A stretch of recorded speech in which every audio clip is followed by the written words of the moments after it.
Assalamualaikum warahmatullahi wabarakatuh. Oke, kawan-kawan pencinta ternak, pada hari ini saya mau review tentang bak chamber kolam ras saya yang ujung ya, yang kemarin saya tempel mumpung kering. Kita review chambernya, bentuknya, karena menurut saya ini termasuk bentuk yang lumayan efektif ya. Nah, karena saya menggunakan bahan filter yang sederhana aja, ini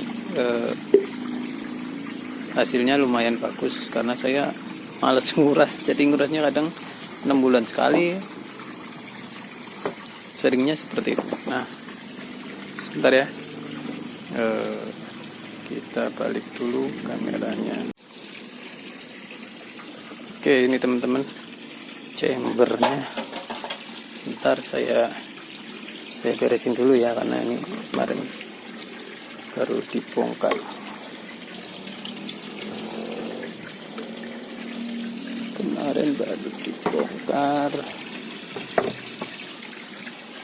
Nah,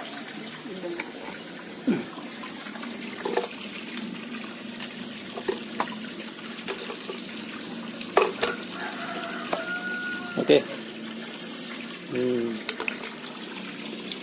Jadi filter chamber yang saya punya itu ada 5 filter ya teman-teman, dengan panjang total ini sekitar 2,20 meter.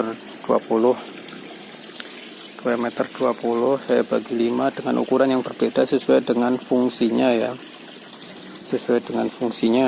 Nah, oke, kita langsung di penjelasan aja ya. Ini chamber pertama ini saya fungsikan sebagai chamber pre-filter ya teman-teman. Jadi dari dalam kolam bottom drain masuk ke pre-filter ke yang lubang ini teman-teman. Kemudian dari sini pun masuk ke sini. Nah, ini kenapa dikasih keni? Jadi ini kan arus ya. Kalau kita nggak belokin airnya ke atas, nanti dia kotorannya malah pada terbang terus, dia nggak bisa ngendap di bawah. Nah, kemudian chamber kedua ini lebih besar ya teman-teman. Ini ukurannya 40 ya, lebar 40. Kalau yang ini sekitar 25 lebih sih, nggak nyampe 30 sebenarnya, sekitar 28 cm kali 40. Ini buat chamber pre-filter, buat pengendapan ya, atau chamber endapan. Yang kedua chamber mekanis. Saya pakai di sini filternya adalah jaring nelayan. Nah, ini kita pakai sekat dari keramik ya. Pakai sekat keramik. Ini ukurannya 60 kali 40. Yang kedua pun sama, 60 kali 40. Jarak antar sekat saya kasih sekitar 7 cm, menyesuaikan dengan diameter dari pipa outlet ya, atau pengurasan. Nah, untuk chamber ketiga saya masih gunakan untuk chamber mekanis. Nah, cuma di sini saya lebih banyak ke batu apung, ataupun teman-teman bisa pakai kalau ada pasir malang boleh, kalau mau ngirit lagi bisa pakai batu split teman-teman, atau batu yang biasa buat ngecor di bangunan itu ya. Nah, itu bisa teman-teman pakai untuk chamber mekanis. Nah, untuk chamber keempat ini saya gunakan untuk chamber biologis ya teman-teman. Nah, tolong diabaikan aja ini ya, pipanya masih berantakan. Ini chamber biologis.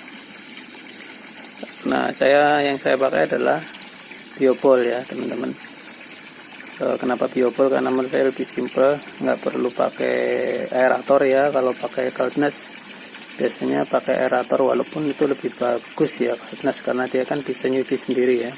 Tapi sesuai dengan fiturnya dia bisa nyuci sendiri ya, teman-teman harus sediain aerator buat ngaduk Caldness itu sendiri. Nah, yang kelima ini adalah chamber pompa.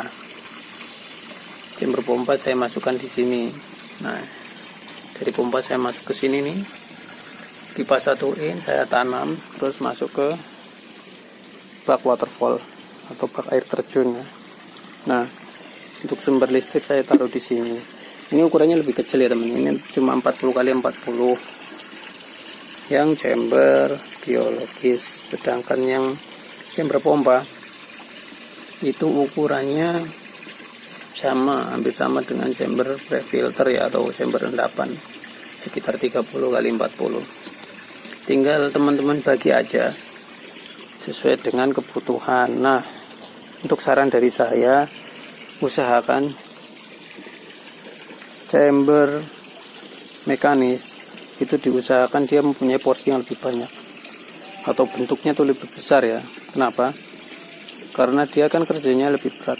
Dia menyaring endapan kotoran ataupun kotoran ikan, dan dia pun menyaring dari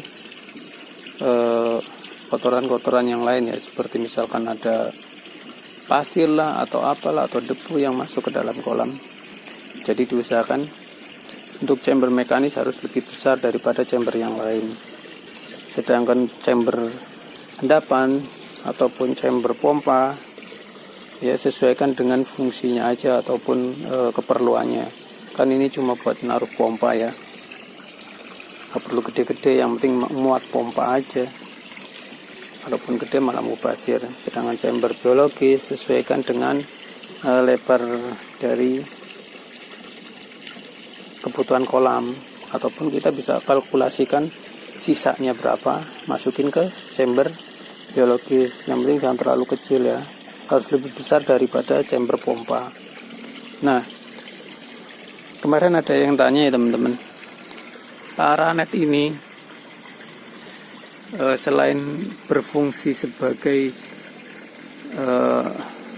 peneduh ataupun merejus sinar UV yang dari matahari, apakah itu berpengaruh dengan mengendalikan populasi alga di kolam? Jadi kalau kolam outdoor biasanya dia kan bakal ditumbuhin sama alga ya teman-teman ya.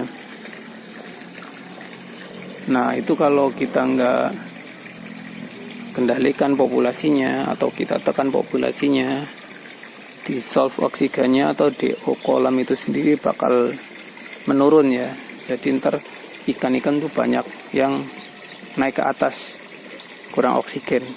Jadi kayak kalau teman-teman lihat di kolam tuh banyak ikan yang naik ke atas, berarti kandungan oksigen dalam air itu minim ya teman-teman. Jadi kalau kemarin ada yang nanya apakah paranet ini berpengaruh terhadap pertumbuhan alga, saya katakan berpengaruh banget teman-teman. Jadi ini sudah running sekitar hampir 2 minggu, sekitar 8 harian. Dari awal ini kolam saya fungsikan untuk jadi buat misahin beberapa bibit yang mau saya bikin indukan. Nah, itu emang pertumbuhan alganya banyak, warna kolamnya pun hijau ya. Mungkin bisa temen flashback ke video sebelumnya ya, bahwa tadinya kolam ini hijau. Kemudian karena saya ada pekerjaan untuk menambal kolam ini, saya pindahkan semuanya ikannya ke sini sambil disortir, yang gede-gede udah digoreng. Disortir ke sini, kondisi air pun hijau. Nah, karena saya bukan menggunakan kolam sistem ras, yang saya suka adalah kita nggak pusing dengan kondisi air, nggak terlalu banyak dengan hitung-hitungan kondisi air. Jadi saya pindahin semua air dari kolam ini, saya masukin ke sini, terus langsung saya jalankan filternya. Ini bahan filter yang di sini pun saya pindah ke sono, cuci, kemudian pindah ke sono, langsung saya jalankan. Hari kedua udah mulai hilang alganya. Jadi nggak pakai lampu UV ya teman-teman untuk kolam yang ini. Dan kolam ini pun udah hampir setahun saya nggak pakai lampu UV. Nah, itu ya teman-teman ya.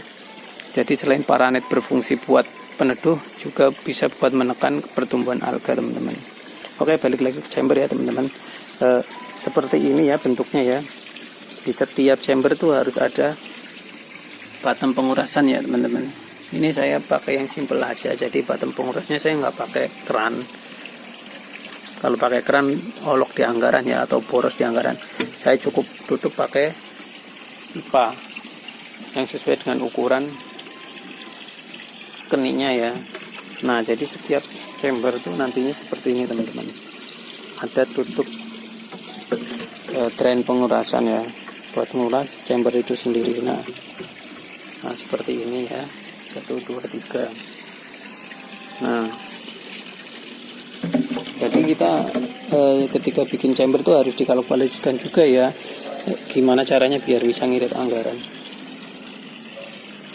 Nah seperti ini. Jadi alurnya nanti keluarnya lewat situ ya teman-teman. Nah ini ada pipa untuk nah itu pipa untuk pengurasan chamber filter ya. Nah, mungkin sekian dulu ya teman-teman ya video dari saya. Semoga ada manfaatnya. Yang belum subscribe jangan lupa subscribe ya teman. Kalau ada pertanyaan, saran ataupun masukan silahkan tulis di komentar. Jika memang video ini bermanfaat, silahkan share sebanyak-banyaknya agar yang lain juga bisa mengambil sedikit ilmu dari pengalaman yang saya miliki. Oke teman-teman, sekian dulu dari saya. Salam penghobi ternak, penghobi ikan, penghobi ayam. Wassalamualaikum warahmatullahi wabarakatuh.